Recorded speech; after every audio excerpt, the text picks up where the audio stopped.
I skipped over a few slides in this injuries to specific body systems portion of the PowerPoint just simply because these are things that we have talked about repeatedly throughout the entire PowerPoint, and just for saving time's sake, I skipped right over those. Moving down to this slide here, you'll see where it talks about how shock begins to develop.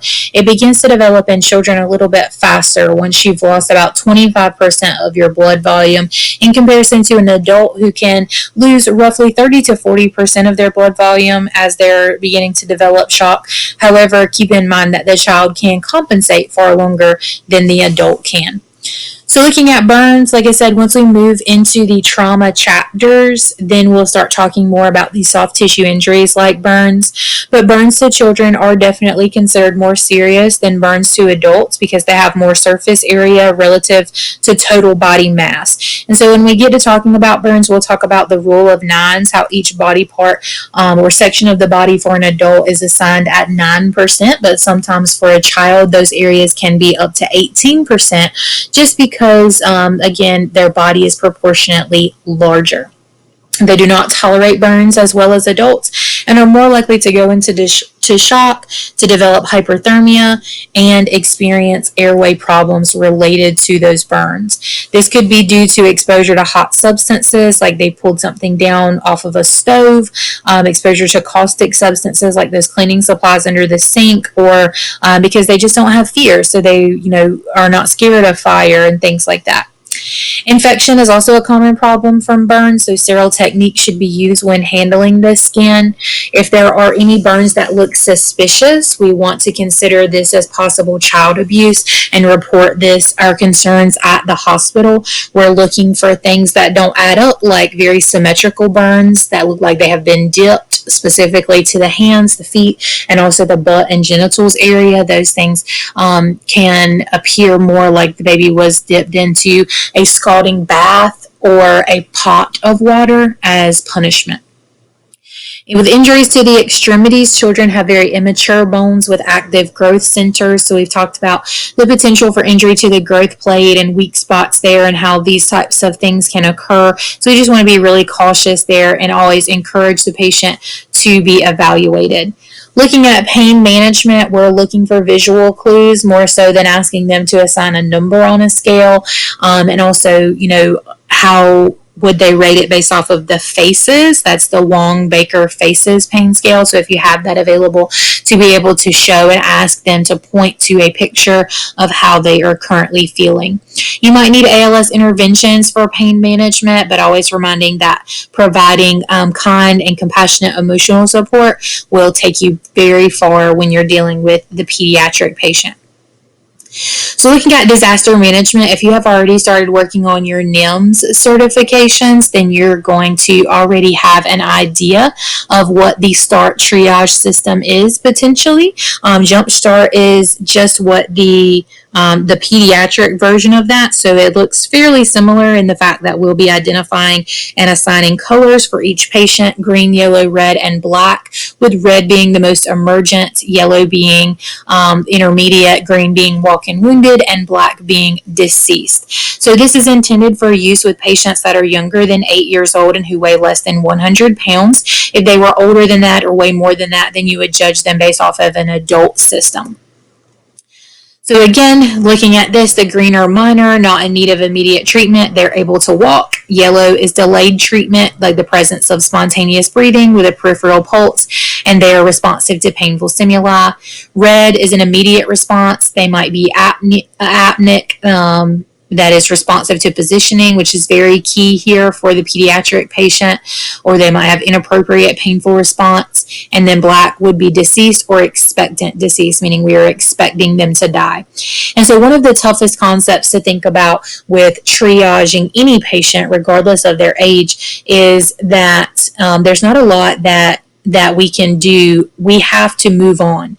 And so this is not about providing treatment. This is about moving on as quickly as possible so that we can provide the most amount of good to the greatest number of people. That's what triage is all about. So these are a few things that we're going to ask. First, are you able to walk? And so usually the way that we will identify those green tags is just by saying, if you can hear my voice, walk to me. And everybody who comes walking to you, that they're a green tag right now. Now they're going to move on to a green tag area where they're going to get a secondary triage to determine do they have any injuries that would actually increase them to yellow or red. But if they can walk to you, they are walking wounded right now. And then we're going to move down. So anybody who did not come to you, then you're just going to start. And the first person you come to, are they breathing?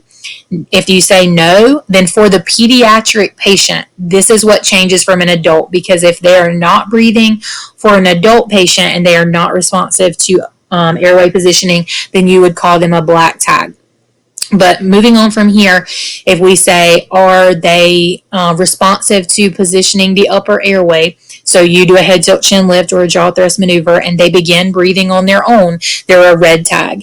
If you do that and they do not start breathing on their own, you can give them 5 rescue breaths if they have a palpable pulse. And if they start breathing on their own after those rescue breaths, then they would be a red tag. Otherwise, those 2 areas would be considered deceased. So you'll just move down this flow chart and be able to look at, again, respiratory rate, palpable pulse, what's their mental status, to determine what color of tag, how immediate do they need treatment, and then they would be moved to those treatment areas. So again, we'll be looking at this a little bit closer towards the end of the course when we're talking about incident command structure and triage, but you should already be having a good concept of this through your NIM certification, understanding what triage and incident command are. Looking at child abuse and neglect, any improper or excessive action that injures or otherwise harms a pediatric patient is considered abuse, and this could include physical abuse, sexual abuse, neglect, and emotional abuse. Unfortunately, over 500,000 pediatric patients are victims of some type of abuse annually, and many suffer life-threatening injuries, and if it's not reported, it's likely to happen again. So if you suspect, please pass those suspicions on to the hospital and make sure that they follow up with the proper authorities, as we want to stop that cycle. Signs of abuse that we might be looking at, this can happen in any socioeconomic status, so it is not limited to just low-income families. Be aware of their surroundings, document your findings objectively, and don't become emotionally involved as much as you possibly can. Consider, is the injury that's presented typical for the age of the child? Does the mechanism of injury that they said happened line up with that? So does this injury appear to be what can happen when you fall off of a bicycle or a bed, or whatever they're saying has happened? Is the caregiver behaving appropriately or inappropriately? Is there any evidence of drinking or drug use at the scene? Was there a delay in seeking care for the child for some reason? Is there appear to be a good relationship between the child and caregiver or parent, or not? Are there multiple injuries at different stages of healing? Are there any unusual marks or bruises that may have been caused by things intentionally, like cigarettes, grids, or branding injuries? Are there several different types of injuries? Are there any burns on the hands or feet that look like a glove distribution, which we mentioned previously? Is there an unexplained decreased level of consciousness? Is the child clean, and do they have an age-appropriate weight, or do they appear to have been neglected? Is there any rectal or vaginal bleeding that looks like sexual assault? What does the home look like? Is it clean, dirty, warm, or cold inappropriately? Is there appear to be food? Those types of things can all help us to look for things that just aren't adding up, so that we can pass our suspicions on. Again, with bruises, we're observing the color and location. Is this something that's normal? Children often will bruise the front of their legs and their arms, but bruises to the back, to the butt, to the back of the legs are often not coming from those types of injuries like falling or just general horseplay. Burns to the penis, testicles, vagina, butt usually have been inflicted by someone else. Also, if it, again, is evenly distributed and looks like a glove or like it's been dipped.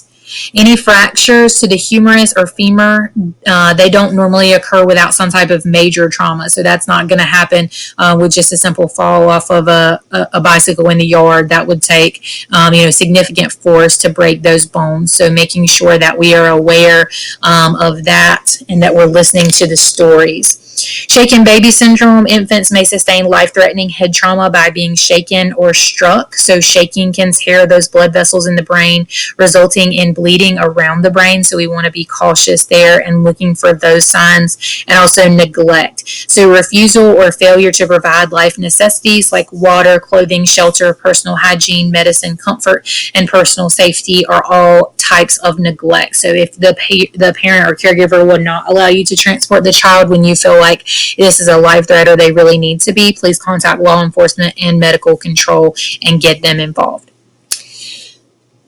Symptoms and other indicators of potential abuse. So the abused children may appear withdrawn, fearful, or hostile, but on the flip side of that, very small children who should be wanting to cling to their parents, if they are openly wanting to come to you, that could also be a bad sign. If they are not getting enough attention and they've been neglected at home, and you show up on scene and they're really engaging with you, and I don't mean, a little bit of curiosity, but I mean they want you to openly hold them. That's not normal for very small children. So being suspicious of that as well. The parents might reveal a long history of accidents, so be alert to conflicting stories or any lack of concern, no matter who it is, if it's a parent, caregiver, babysitter, relative, friend of the family, whoever it is. If you suspect any type of abuse, it is your job to report that to the hospital, or again, if you have any issues on the scene and you need to involve law enforcement, then you can do that as well.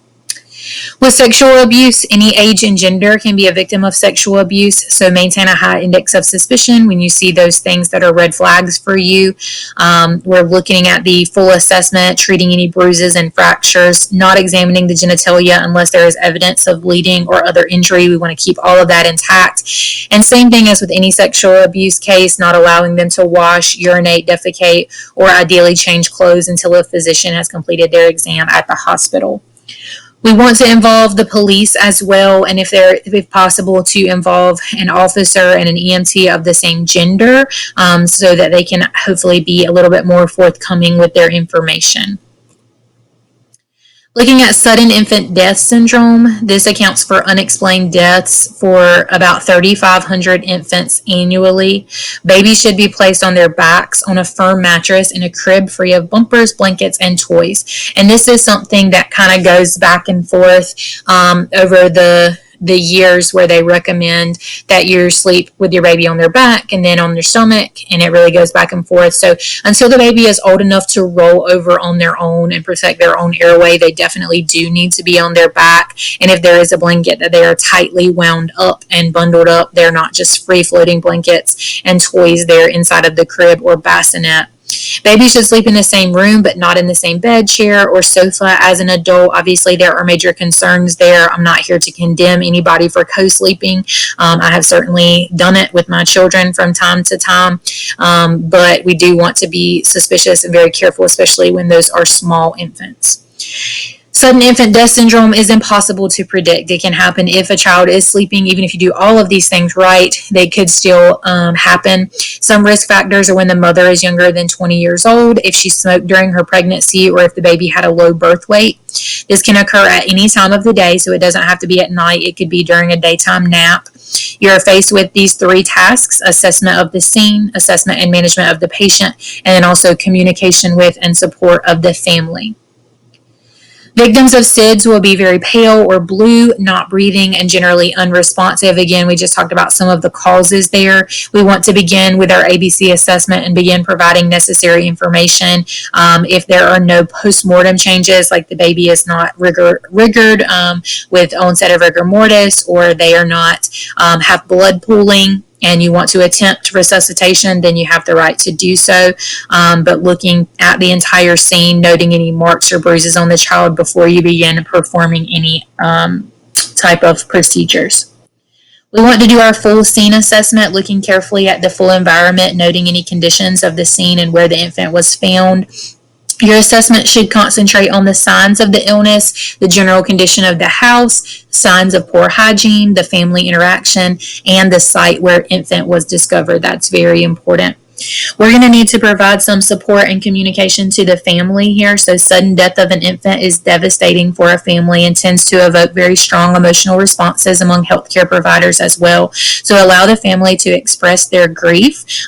If you have the ability to get a supervisor or someone who has been trained with some type of grief counseling there, then I would encourage you to do so in these situations, especially so that you can make sure that the proper communication and documentation is happening.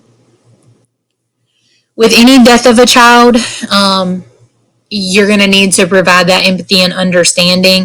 The family may want you to initiate resuscitation, which may or may not conflict with your EMS protocols. If you notice that the child is obviously dead, again, if they have that rigor mortis, if they have dependent lividity with blood pooling, and you are not able to begin resuscitation, explain that to them and let them know why you cannot do that. Give them your name, talk to them, tell them that you are sorry for their loss, but do not speculate on the cause of their death. The following things are kind of helpful: to use the child's name, to actually use the words died and dead instead of passed away or gone. This can be a reality check that sometimes they do need, and just kind of reinforce the message without being cruel. Acknowledge the family's feelings, but never say, I know how you feel, because that would be, unless you have an infant who has died in the same way, then that would be untrue and display a lack of caring. We want to offer to call any other family members or clergy members that could be there. Can I call someone to sit with you, or someone, another family member? Keep your instructions short, simple, and basic, as likely they won't be hearing very much of what you're saying. Ask the family members if they want to hold the child, if you feel like that is appropriate, if this is not a crime scene, if law enforcement says that they can. Wrap the child in a blanket and stay with the family while they hold the child, but do not remove any equipment that was used in an attempted resuscitation, as likely the child will be receiving an autopsy. So if there's a breathing tube in place, if there are any ALS interventions like IVs in place, we want to leave all of those, and they will travel with the child to the medical examiner. Everyone will express grief in a different way. Some will require intervention, and many caregivers may feel directly responsible for the death of a child. So you want to really monitor yourself closely and determine, do you need to talk to somebody, or do you need some help? Is this a situation that is beyond what you feel you can manage for yourself? Some EMS systems arrange for home visits after a child's death for closure, but you may need specific training, and that's going to be protocol dependent, but you can certainly ask about it. The child's death may be very stressful on you, so again, taking time before going back to the job, talking with EMS colleagues, and being alert for signs of post-traumatic stress disorder in yourself and others who were there on scene, and consider the need for help if these signs do occur. If there's been an apparent life-threatening event, so infants who are not breathing, cyanotic, and unresponsive sometimes do resume breathing and color with stimulation. So this is like SIDS, but they did not die. And so if they had all of those same signs and symptoms, but they did not die, then this would be an apparent life-threatening event. And so usually they will have a distinct change in their muscle tone and begin choking and gagging as they begin to breathe again. They may appear healthy and show no signs of illness or distress after this event, but we need to carefully assess the child and provide transport to an emergency department so they can get some type of follow-up there. All right, so that was a super long chapter. Thank you guys for hanging out with me. And just I wanted to put this out there for you. If you are listening to this and you made it all the way to the end through all 5 of these PowerPoints for the pediatric patient, then I want you to send me an email, because if you made it all the way to this part right here and you send me an email, I will send you a short 5-question quiz that is going to ask you something from each one of these 5 parts of the pediatric PowerPoint slides. And if you can answer those 5 questions, I will give you 5 points on your lowest test grade. All right, so do me that favor if you hung with me this far, but do me a favor and don't share this information with your classmates. All right, keep it to yourself. So let's see who is actually listening and watching me. Or am I wasting my time recording these videos for you? So if you made it all the way to this video, don't share that information with anybody else, but send me an email and I will send you a short 5-question quiz coming from these chapters, or this chapter from these PowerPoints related to pediatric material, and I will give you 5 additional bonus points on the pediatric and OB test when we get to that. Okay? So hope you guys have a wonderful weekend, and I will talk to you soon.